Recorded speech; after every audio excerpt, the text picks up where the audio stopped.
Bismillahirrahmanirrahim. I am Sajid Latif Khan and you are watching my channel Learning for All. और आज काफ़ी अर्सा के बाद मैं वीडियो अपलोड करने जा रहा हूँ, चूँकि बहुत सारे टीचर्स की ये डिमांड थी कि हमें क्लासरूम मैनेजमेंट और टीचिंग स्टाइल्स और टाइप ऑफ लर्नर्स के बारे में कुछ बताया जाए कि इनको हम क्लास में कैसे पढ़ा सकते हैं। और बहुत सारे टीचर्स के क्वेश्चंस थे जो मैं एड्रेस करना चाह रहा था। इससे पहले मैंने जो भी वीडियो आपने देखी हैं that were of formal level, लेकिन आज थोड़ा सा मैं इसको इनफॉर्मल करूँगा चूँकि आपके क्वेश्चंस काफ़ी ज़्यादा थे और मैंने सोचा कि मैं इनको एड्रेस करूँ। सबसे पहले चीज़ ये है कि हम जब बात करते हैं टीचिंग की और लर्निंग की तो इसके साथ एक वर्ड है इफ़ेक्टिव। इफ़ेक्टिव वर्ड को जब आप यूज़ करते हैं it becomes effective teaching and learning, और यही हमारा पर्पज़ होना चाहिए कि हम अपनी क्लासरूम्स के अंदर इफ़ेक्टिव टीचिंग करें और उसकी लर्निंग बच्चे की वो भी इफ़ेक्टिव हो।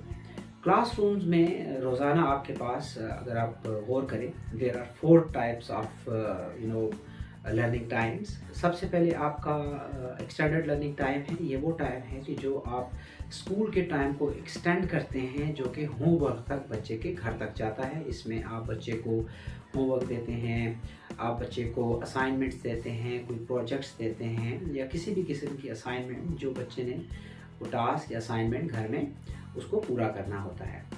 दूसरा जो आपका टाइम है स्कूल में वो है actual school time that starts from 8 o'clock and goes on till 2 o'clock और मे बी 1:30। ये डिपेंड कर रहा है कि आपके स्कूल स्टार्ट किस वक्त होते हैं और उसका पैकअप टाइम क्या है। इस दौरान सुबह से लेके 2 बजे तक जो भी एक्टिविटीज़ इस दौरान आपकी चल रही हैं, चाहे वो एकेडमिक्स की हों, चाहे वो को करिकुलर या एक्स्ट्रा को करिकुलर एक्टिविटीज़ हों, तो वो सारी की सारी एक्टिविटीज़ इसी टाइम के अंदर रूनुमा होती हैं। तीसरा जो हमारे पास टाइम है that is academic learning time. ये जो वो 40 मिनट्स हैं जिसमें आप तमाम टीचर्स उस वक्त अपने अपने लेसन प्लान्स को क्लासरूम्स के अंदर एग्जीक्यूट करते हैं, और ये बहुत ही इम्पॉर्टेंट टाइम होता है क्योंकि यही 40 मिनट का पीरियड डिसाइड कर रहा होता है, डिफ़ाइन कर रहा होता है। हर रोज़ आप अपनी अपनी क्लासरूम्स में आप बच्चों को कुछ ना कुछ पढ़ा रहे होते हैं। और जो चौथा टाइम है आपका last but not the least that is active learning time. अब एक्टिव लर्निंग टाइम क्या है? देखें, आप कोई भी SLO पढ़ाते हैं या कोई भी आपके लर्निंग ऑब्जेक्टिव्स हैं, कोई भी गोल आपने सेट किए हुए हैं, वो इन 40 मिनट्स के लिए हैं। पहले जो इस सिलसिले में रिसर्च आई कि बच्चा कितनी देर तक आपके ऊपर फोकस रख सकता है, तो पूरी दुनिया में ये कहा जाता रहा और आपने सुना होगा कि 15 से 20 मिनट स्टूडेंट आपके ऊपर फोकस कर सकते हैं। लेकिन हम ECCE की क्लासेस में देखें तो 15 to 20 minutes a child can not focus on you. और यहाँ पे 8 से 10 मिनट की जो लेटेस्ट रिसर्च आई उसमें ये बताया गया कि कोई भी बच्चा 8 से 10 मिनट से ज़्यादा आप पे फोकस नहीं कर सकता। अब यहाँ ये बहुत ज़रूरी है समझना कि हम जब लेसन प्लान अपने प्रिपेयर करते हैं तो उस वक्त हमें टाइम फ्रेम को जहन में रखना होता है कि बच्चे का फोकस भी रहे आपके ऊपर, आपका टॉपिक इंटरेस्टिंग हो और इनवाइटिंग भी हो और अपीलिंग भी हो। कुछ 3-4 रीज़न्स हैं जिसकी वजह से बच्चा आप पे फोकस नहीं कर पाता, और ये मैं बताना चाहूँगा। और अक्सर टीचर्स भी पूछते हैं कि हम तो पढ़ा रहे होते हैं लेकिन स्टूडेंट्स का फोकस हम पे नहीं रहता, तो there are certain reasons for that. For example, अगर टॉपिक मुश्किल है तो definitely child will not have any focus. Number 2, if the topic is not interesting, again they will lose the interest and the focus on it. And number 3, topic मुश्किल भी है और uninteresting है, तो वो टीचर अगर उसको इंटरेस्टिंग नहीं बना रही तब भी वहाँ पे लर्निंग इफेक्टिव नहीं होगी। और जब टॉपिक आपका हार्ड है, टफ है या डिफ़िकल्ट है और स्टूडेंट्स उसको अंडरस्टैंड नहीं कर पा रहे और वो इंटरेस्टिंग भी नहीं है, और थर्डली टीचर उसको इंटरेस्टिंग बना भी नहीं रही, और फोर्थ नंबर पे अगर बच्चे को उसमें कोई असिस्टेंस चाहिए टीचर के पार्ट से या कोई हेल्प चाहिए, गाइडलाइन चाहिए, किसी भी किस्म की रहनुमाई चाहिए, और अगर टीचर उसको प्रोवाइड नहीं कर रही तो a child will lose the focus.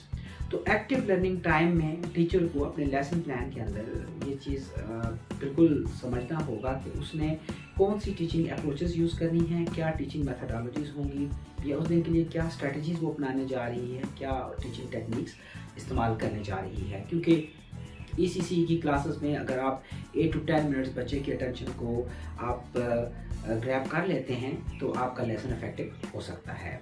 इसके अलावा टीचर्स अक्सर पूछते हैं कि जी हमारे पास डिफरेंट किस्म के लर्नर्स हैं और डिफरेंट कैटेगरीज के लर्नर्स हैं, हमारे पास एक्स्ट्रा ऑर्डिनरी स्टूडेंट्स हैं, हमारे पास टैलेंटेड स्टूडेंट्स हैं या स्पीडी स्टूडेंट्स हैं जो आइडिया को बहुत जल्दी पिक करते हैं, कॉन्सेप्ट को अंडरस्टैंड करते हैं, हमारे पास स्लो लर्नर्स की कैटेगरीज हैं, हमारे पास एवरेज लर्नर्स हैं और हमारे पास डल लर्नर्स हैं या वीक स्टूडेंट्स हैं।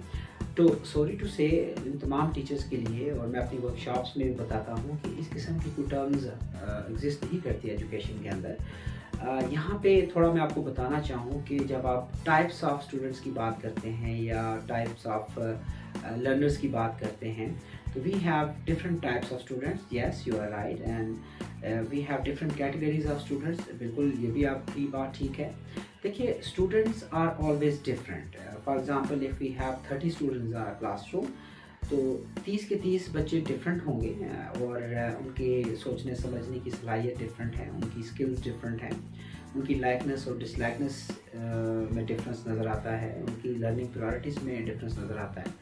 और अगर हम मल्टीपल इंटेलिजेंसेस और लर्निंग स्टाइल्स की बात करें तो हार्वर्ड गार्डनर ने इस सिलसिले में रिसर्च की और ही gave his 40 precious years in order to find out कि how many types of students are there in our classrooms।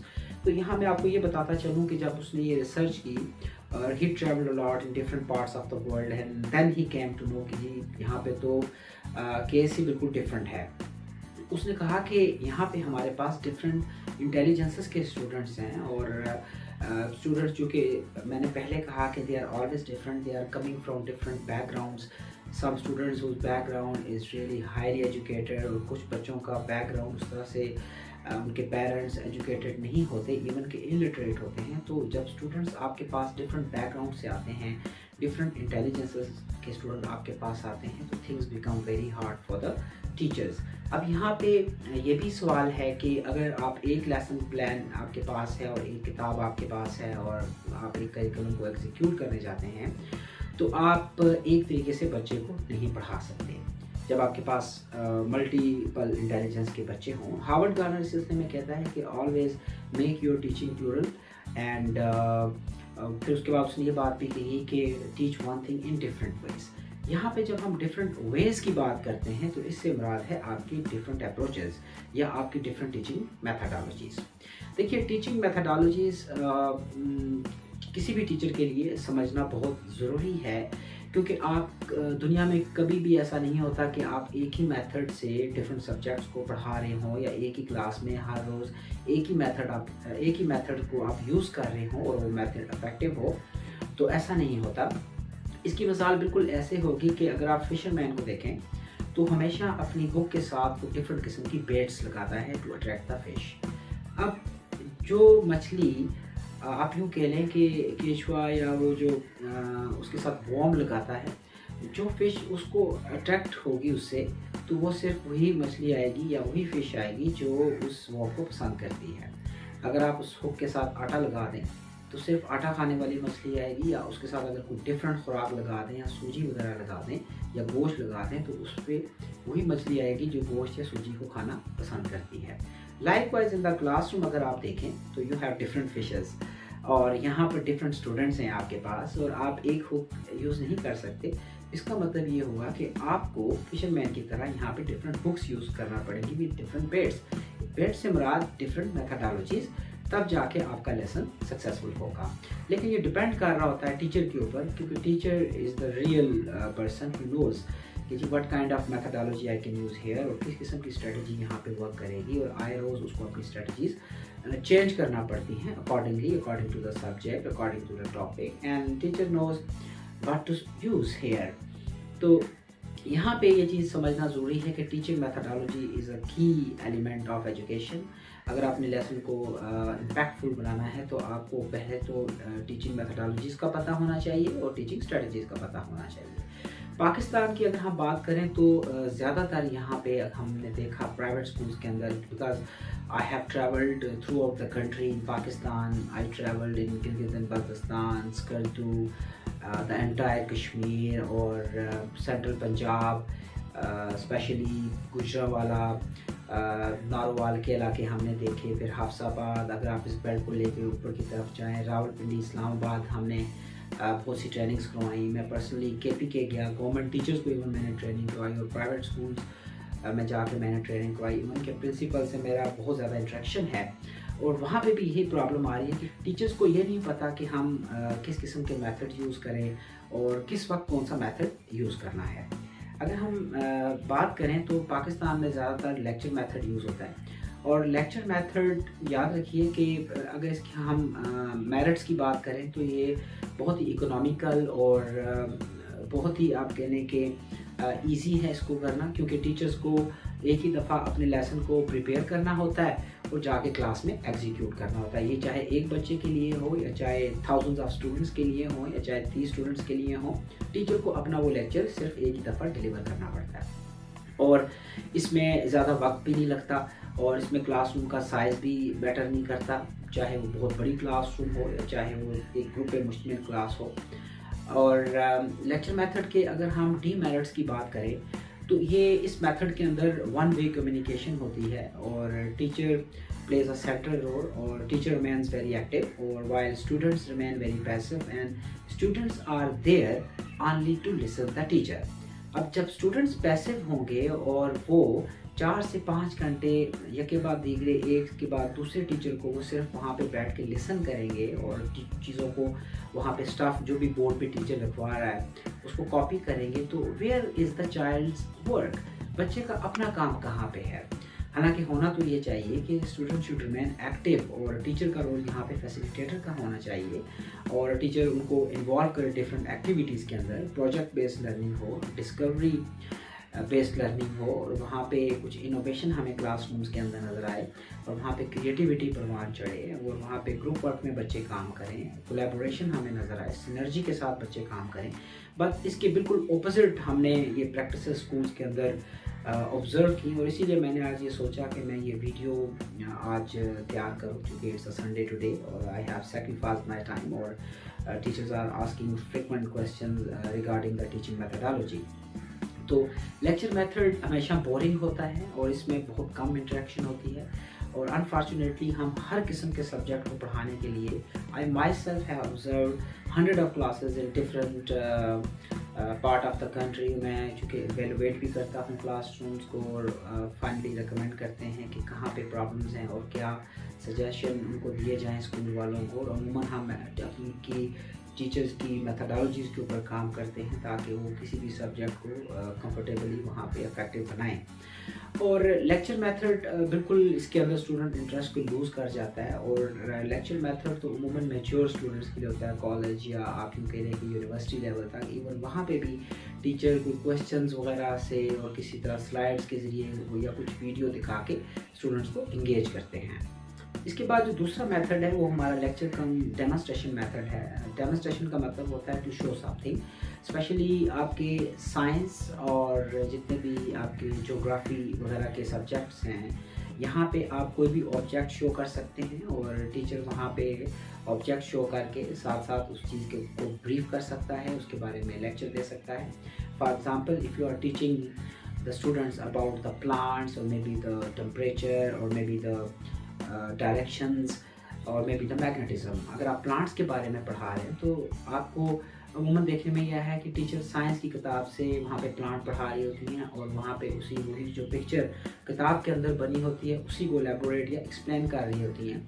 और साइंस के सब्जेक्ट को अगर आप रीडिंग करके पढ़ाएंगे तो ये इंग्लिश की तरह तो है नहीं कि आप वहाँ पे रीडिंग कॉम्प्रीहेंशन करवाएं, या उर्दू की तरह नहीं है। साइंस का सब्जेक्ट जो है ये तो कॉन्सेप्ट्स पे डिपेंड करता है, और साइंस इज़ एवरीवेयर।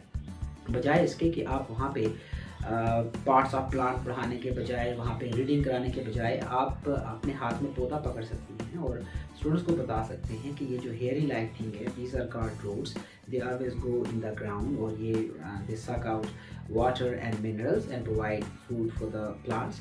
और उसके ऊपर स्टेम का पार्ट आता है जो ग्राउंड के ऊपर वाला हिस्सा है, ग्राउंड में खड़ा होता है formally, and then the next part is actually the leaves, और यहाँ इसको फूड फैक्ट्री भी कहते हैं, उसी के ऊपर फूल और फल वगैरह लगते हैं। तो students, when they will see the plant in the hands of the teacher, they will show some interest, और इसमें एक सस्पेंस भी क्रिएट होता है, क्यूरियोसिटी बढ़ती है जब आप एक ऑब्जेक्ट क्लासरूम्स में लेके आते हैं। अगर आप डायरेक्शन के बारे में पढ़ा रहे हैं, बीइंग अ ज्योग्राफी टीचर, तो आपको चाहिए कि आप कंपास साथ लेके आइए और बच्चों को बताइए कि कंपास का फंक्शन कैसा होता है, ताकि बच्चे कंपास को हाथ में पकड़ सकें, छू सकें, चीज़ों को ऑब्जर्व कर सकें, और ये प्रैक्टिकली वो इसमें इन्वॉल्व होते हैं। और यहाँ पे हमें कोलैबोरेशन भी मिलती है, they discuss a lot of things with each other.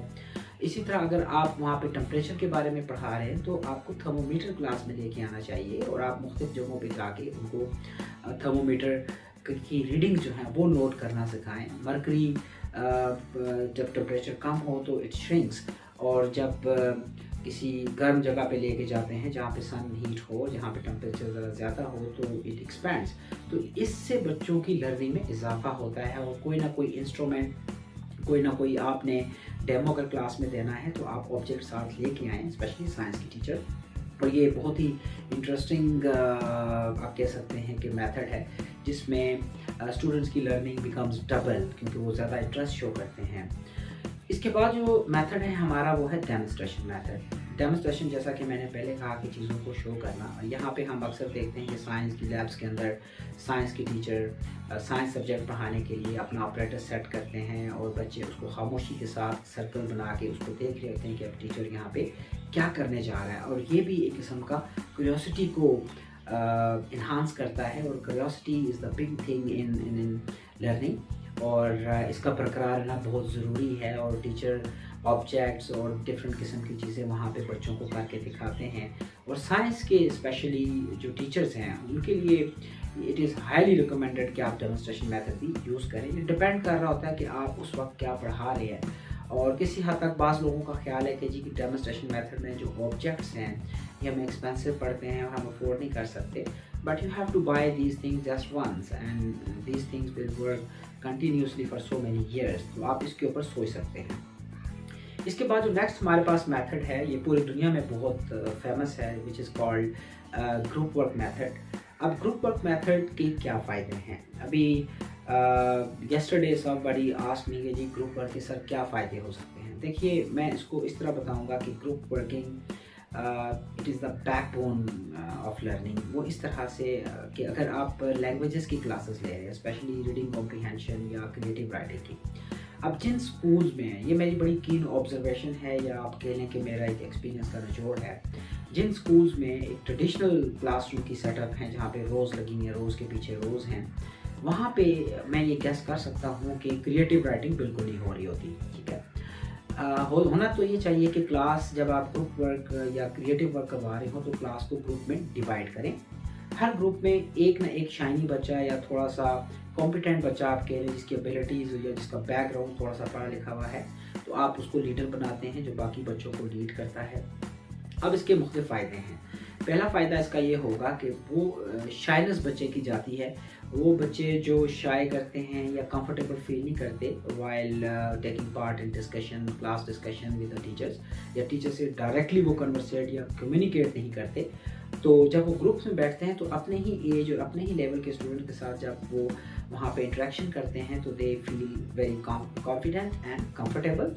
और दूसरी चीज़ ये है कि ये क्लास में एक सोशल सिस्टम को डेवलप करता है। जो वो बच्चे जो बहुत पैसिव हैं या क्लास में डल रहते हैं, या आप जिन्हें स्लो लर्नर्स भी कह सकते हैं, तो वहाँ उनके लिए बड़ी अच्छी एक एक्टिविटी होगी जहाँ पे वो अपनी स्किल्स को यूज़ करेंगे, इंटरेक्शन करेंगे, और स्टूडेंट से हेल्प सीख करेंगे, और अपना पॉजिटिव फीडबैक देंगे, और वहाँ पे इन्वॉल्वमेंट शो करेंगे।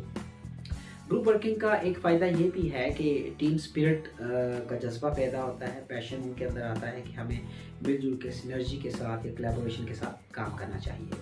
और वो टीचर्स जो क्रिएटिव राइटिंग करवाते हैं, उर्दू हो या इंग्लिश हो, उसमें मैंने ये ऑब्ज़र्व किया कि अगर आपने क्लास को ग्रुप्स में डिवाइड किया हुआ है स्पेशली, तो उसका ये फ़ायदा हो सकता है कि आप because you have to remain mobile in the classroom, तो आप उनको चलते चलते उनकी मिस्टेक्स फाइंड कर सकते हैं, वहाँ पे उनकी करेक्शन करवा सकते हैं, उनको इनकरेज कर सकते हैं। इसका फ़ायदा ये होगा जब आप ग्रुप वर्क में काम करवाते हैं, तो चूँकि आपको पता है कि क्रिएटिव राइटिंग में हर बच्चे की अपनी थॉट होती है जो कि उसने पीस ऑफ पेपर के ऊपर छोड़ना होता है। तो they make a lot of mistakes while converting their thought into the words on the piece of paper। तो इस दौरान बहुत सी गलतियां करते हैं, और अगर आप उस वक्त क्लास में एक्टिव हैं और उनकी मिस्टेक्स को नोट कर रहे हैं, उनसे करेक्शन करवा रहे हैं, तो जब आपके पास कॉपीज़ आएंगी तो वहाँ पे ज़्यादा मिस्टेक्स नहीं होंगी।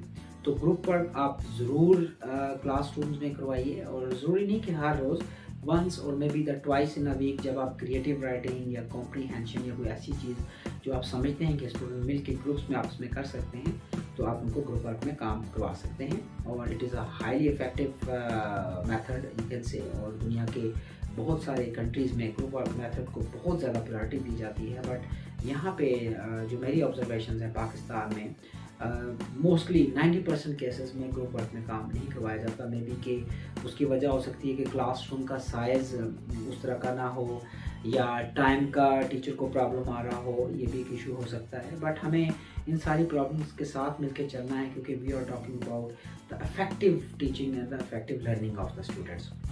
इसके बाद वीडियो टैप मेथड आता है। वीडियो टैप मेथड है कि अगर आप for example germination of seed पढ़ा रहे हैं, या आप उनको फ्रीडम मूवमेंट के बारे में पढ़ा रहे हैं, आप उनको कायदे आज़म के बारे में पढ़ा रहे हैं, या कोई भी आप प्रोसेस के बारे में पढ़ा रहे हैं, तो वहाँ पे अपने 5, 7, 8 मिनट के लेक्चर के बाद आप चाहें तो वहाँ पे उनको वीडियो दिखा सकते हैं। देखिए, वीडियो विजुअल लर्नर्स के लिए अच्छी तो है, लेकिन मेरा ख्याल है कि तमाम स्टूडेंट्स जब कोई चीज़ होते हुए देखते हैं वीडियो में, तो उसमें ज़्यादा उनकी लर्निंग इन्हांस होती है, बजाय इसके कि हम 40 मिनट तक उनको पढ़ाते रहें, लेक्चर देते रहें, और ये हर रोज़ की यही अगर एक्टिविटी है तो फिर दे बिकम बोर्ड।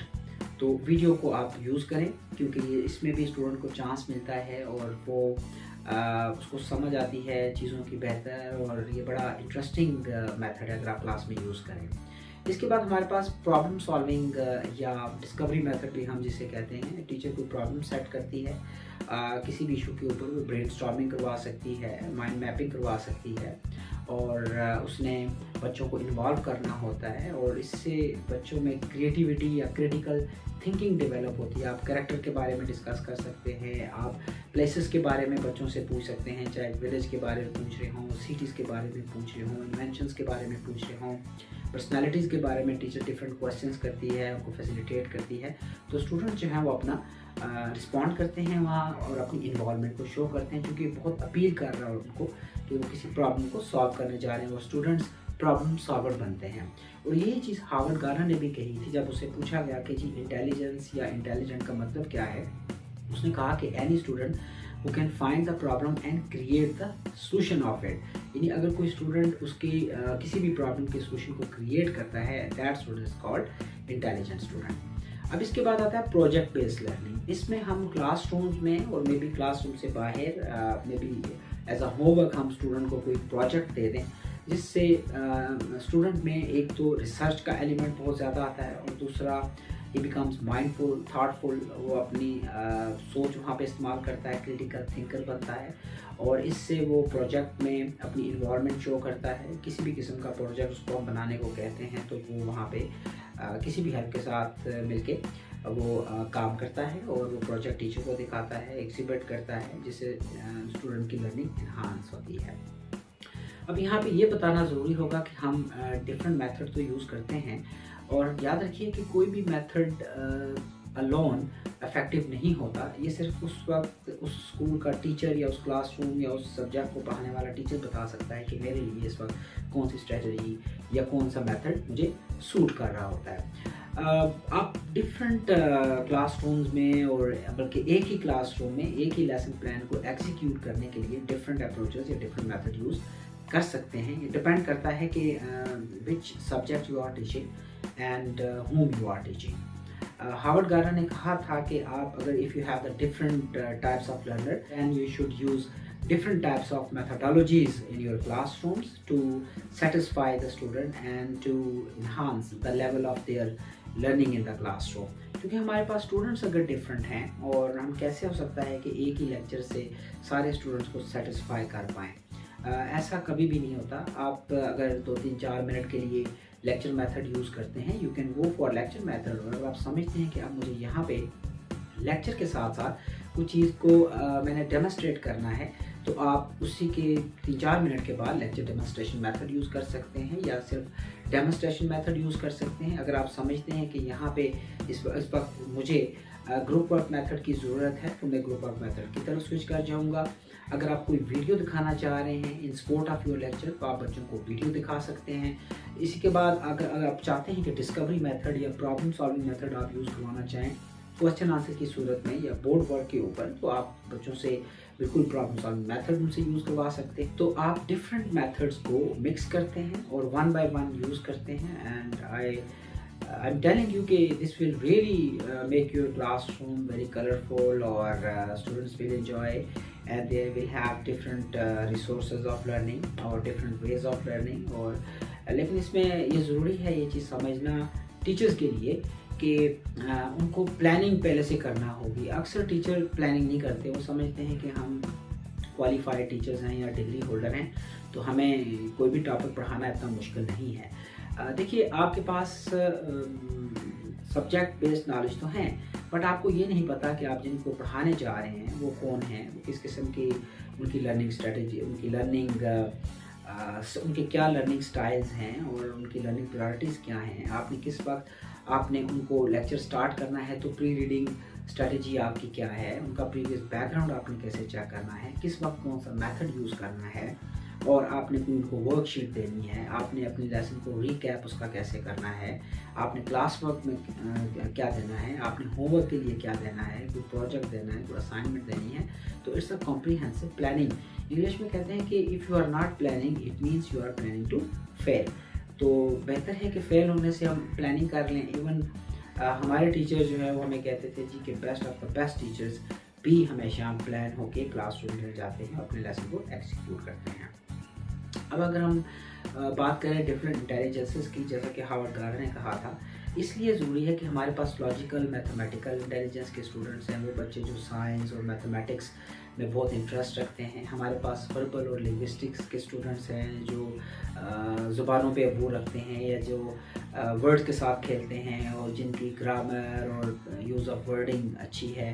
हमारे पास विजुअल या स्पेशल बच्चे यानी वो बच्चे जो देख के सीखते हैं। हमारे पास म्यूज़िकल इंटेलिजेंस के बच्चे हैं। हमारे पास बॉडी स्मार्ट या बॉडीली कैनेस्थेटिक स्टूडेंट्स हैं जो बहुत हाइपर एक्टिव होते हैं, हर वक्त अपने हाथ पाँव को चलाना चाहते हैं। अगर हम उनको लेक्चर मेथड ही यूज़ करें तो दे वॉन्ट लर्न एनीथिंग। इसी तरह हमारे पास इंटरपर्सनल इंटेलिजेंस के यानी वो बच्चे जिनकी कम्युनिकेशन बहुत स्ट्रांग है और जो बहुत ज़्यादा टॉकेटिव होते हैं and they have high level of conversation with the teachers or they get themselves engaged in any discussion, in a group discussion, class discussion and a peer discussion। तो हमारे पास इनके लिए भी कुछ ना कुछ लेसन प्लान के अंदर होना चाहिए ताकि हम ऐसे क्वेश्चन सेट करें या डिस्कशन के लिए कुछ हम ऐसी चीज़ रखें जहाँ बच्चे उसमें अपना रोल प्ले कर सकें। अब हमारे पास इंट्रापर्सनल स्टूडेंट हैं जिन्हें हम अक्सर पैसिव, बिल्कुल खामोश बच्चे, साइलेंट बच्चे या जिन्हें हम स्ट्रगलिंग लर्नर्स और बाज़ दफ़ा हम इन्हें स्लो लर्नर्स भी कहते हैं। और हमने इन सारे टाइप्स ऑफ जो इंटेलिजेंसेस हैं इनको पढ़ाने के लिए हमारा जो प्लानिंग और उसके बाद जो हमारी मेथडोलॉजीज़ हैं वो टीचर को चाहिए कि वो हर बच्चे को कंसीडर करें। और देखिए हम कभी भी ऐसा नहीं होता कि हम 30 स्टूडेंट्स को पढ़ा रहे होते हैं या क्लास को पढ़ा रहे होते हैं। हमें हर ईच एंड एवरी इंडिविजुअल के ब्रेन तक हमारी एक्सेस होना चाहिए कि किस वक्त somebody feels happy, हमारा स्टूडेंट किस वक्त हैप्पी फील करता है, किस वक्त एक्साइटेड फील करता है काम करने में या कोई भी कॉन्सेप्ट सीखने में, और किस टाइम पे वो बोरिंग फील करता है, किस टाइम पे उसको एंजाइटी होती है और किस टाइम पे उसको डिफ़िकल्टी फील होती है कि किसी भी किस्म का कॉन्सेप्ट एक्वायर करने में या सीखने में। तो ये totally depends upon the teacher. और क्लासरूम मैनेजमेंट की जब हम बात करें तो ये बहुत इंपॉर्टेंट है टीचर्स के लिए समझना कि अगर हम ये नहीं समझते कि हम बच्चों को इन्वॉल्व करेंगे और वहाँ पे डिसिप्लिन क्रिएट होगा तो अमूमन बच्चे आपको डिस्टर्ब भी उस वक्त करते हैं जब आपकी क्लासरूम में प्रॉपर क्लासरूम मैनेजमेंट ना हो, बच्चों को एंगेज करने के लिए कोई टूल ना हो आपके पास। अमूमन ट्रेनिंग सेशंस के दौरान ये भी टीचर के पार्ट से मुझे ये क्वेश्चन किए जाते हैं जी कि which teaching style is better, और टीचर्स को किस किस्म का स्टाइल यूज़ करना चाहिए if we have different learning styles in our classrooms in shape of students. तो यहाँ पे सबसे पहले हमारे पास अथॉरिटेटिव टीचर है और he believes that I am the boss and I have the degree and I have the licence of teaching. So whatever I want to do I can do here. और ये teacher बहुत strict है, punishment पे believe करता है और इसका classroom पे काफ़ी ज़्यादा कंट्रोल होता है, because he is a very firm sort of teacher. और इसने बहुत हाई एक्सपेक्टेशन सेट की होती हैं टूवर्ड्स स्टूडेंट्स। रूल्स को बहुत स्ट्रिक्टली मॉनिटर भी करते हैं और इम्प्लीमेंट करवाते हैं। और इन्होंने क्लासरूम की अगर बात करें तो they create high structured classrooms और with strong emphasis on the rules को ये बिल्कुल इम्पोज करते हैं। और ये स्टूडेंट्स के लिए ज़ीरो टॉलरेंस शो करते हैं अगर कहीं भी ये इनअप्रोप्रिएट बिहेवियर देखते हैं। अथॉरिटेरियन टीचिंग स्टाइल में स्टूडेंट्स की इन्वॉल्वमेंट बहुत कम हमें नज़र आती है, और because students feel intimidated and disturbing, वो हमेशा टीचर से एक डिस्टेंस रखते हैं खौफ की वजह से और मे बी डर की वजह से या शाइनेस की वजह से। और ये हमेशा इस किस्म के टीचर जो हैं वो इंटरेस्टेड होते हैं डायरेक्ट टीचिंग मेथडोलॉजी में या लेक्चर बेस्ड टीचिंग में, जहाँ स्टूडेंट्स जो हैं वो पैसिव हों और टीचर वहाँ पे एक्टिव हों और स्टूडेंट्स टीचर की बात को फॉलो करें, टीचर की बात को सुने। तो यहाँ पे हमें कोलैबोरेशन, सिनर्जी, क्रिएटिविटी, या आप कह रहे हैं कि हमें स्टूडेंट्स की इन्वॉल्वमेंट बहुत कम नज़र आती है, क्योंकि यहाँ पे टीचर स्टूडेंट्स को ज़्यादा इंटरेक्शन नहीं करने देते, आपस में बातचीत नहीं करने देते, और ना ही क्लास को ग्रुप्स में डिवाइड किया जाता है, जिसकी वजह से स्टूडेंट्स जो हैं वो अपनी इंटरेस्ट को लूज़ करते हैं। और यहाँ पे कोई हमें कोऑपरेटिव सॉर्ट ऑफ लर्निंग नज़र नहीं आती। सिर्फ ये एक्सपेक्ट करते हैं स्टूडेंट्स से कि वो जो भी इन्हें पढ़ाया जा रहा है उसको सिर्फ एब्जॉर्ब करें। और teachers do not encourage collaboration और any sort of cooperative learning और एक्टिव डिस्कशन। और जब स्टूडेंट्स डिस्कशन ही नहीं करेंगे तो उनकी कम्युनिकेशन स्किल या आपस में जो सिनर्जी है या कोलैबोरेशन है, जो 21st सेंचुरी की एक बहुत बड़ी स्किल है, वो कैसे इम्प्रूव होगी। इसमें हमें क्लासरूम का जो कल्चर है that looks to be very very poor, और यहाँ पे टीचर जो है बहुत ही अनइंस्पायरिंग हैं, और यहाँ पे लर्निंग एनवायरनमेंट हमें नज़र नहीं आता।